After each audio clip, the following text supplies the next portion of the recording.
Jesucristo ha resucitado, en verdad resucitó.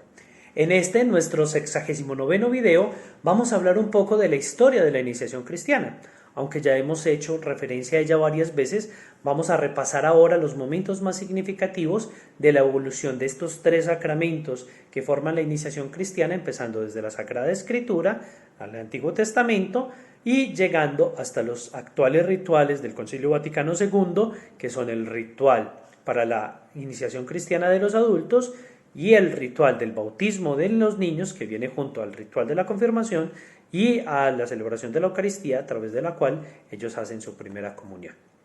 Lo primero que podemos ver es que en el Antiguo Testamento, ya desde el Antiguo Pacto, existía una forma de entrar a ser parte del pueblo elegido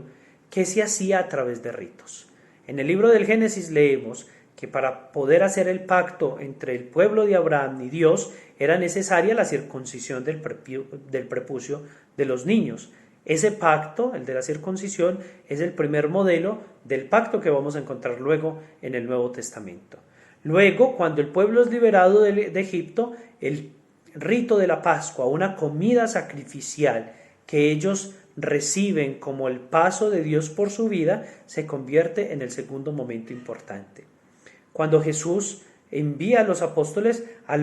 a ellos les da el mandato de hacer todo lo que Él les ha enseñado. Y si recordamos nosotros bien, el Jueves Santo los mandó a que partieran el pan y que pudieran todos, a través de esta comida sacrificial, entender la donación del Señor. Pero también al final del Evangelio de Mateo los envió a que a través del agua todos pudieran recibir el don del Espíritu Santo y así se hicieran discípulos del Señor. En el libro de los Hechos de los Apóstoles nosotros encontramos que ambos mandatos son cumplidos expresamente por la Iglesia de Cristo para que todos los que creen en Él puedan entrar a formar parte de su pueblo. Antes de que la Iglesia fuera reconocida oficialmente, los primeros documentos cristianos también hacen referencia a estos sacramentos, que son los sacramentos con los que los creyentes se hacen uno con Cristo.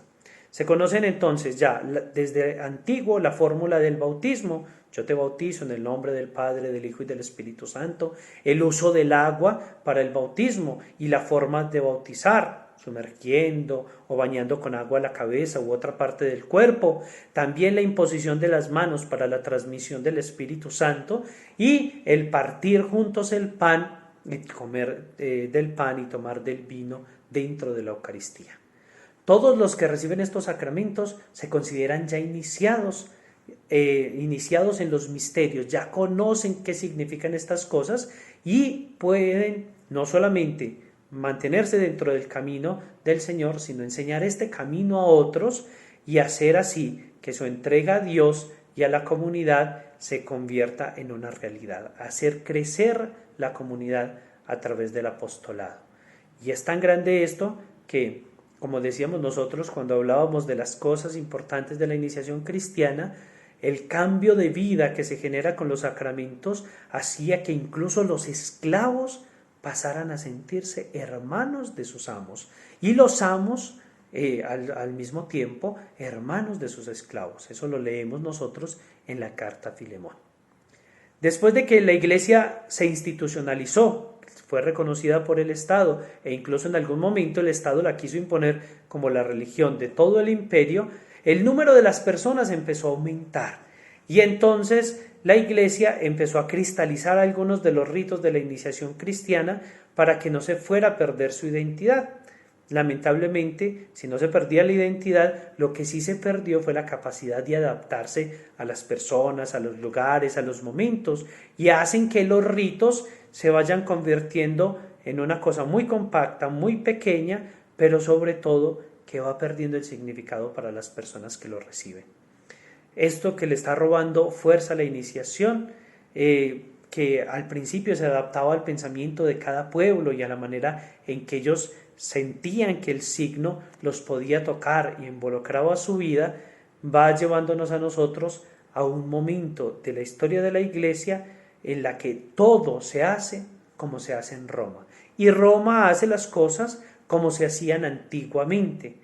Aquí ya los ritos no significan casi nada para nadie. porque se hacen en una lengua desconocida, porque los gestos, aunque imitan lo que hizo Jesús, no son capaces de expresar exactamente la manera en que están transformando la vida de los demás. No vienen siendo explicados claramente porque las catequesis empiezan a diluirse entre otros ritos que se tienen que hacer y entonces el sentido de la iniciación se pierde.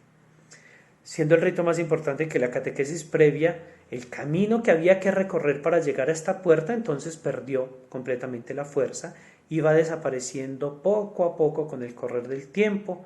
y entonces llegamos a una etapa que la llamamos la sacramentalización, en la cual la Iglesia, confiando en la realidad de la eficacia del rito, no le da mayor importancia a que la gente entienda o no entienda lo que está pasando. Cree que lo importante es que obre la gracia de Dios. De esta manera los cristianos son hechos cristianos porque reciben los sacramentos, como por ejemplo lo hacían misioneros como Francisco Javier, que dicen que bautizó 100.000 personas porque por donde pasaba les echaba el agua, les decía la fórmula, los hacía cristianos, pero no porque ellos habían encontrado a Jesús y habían hecho un camino para recorrer con él. Esta forma de vivir el rito, que ha perdido el sentido del camino, es rescatada,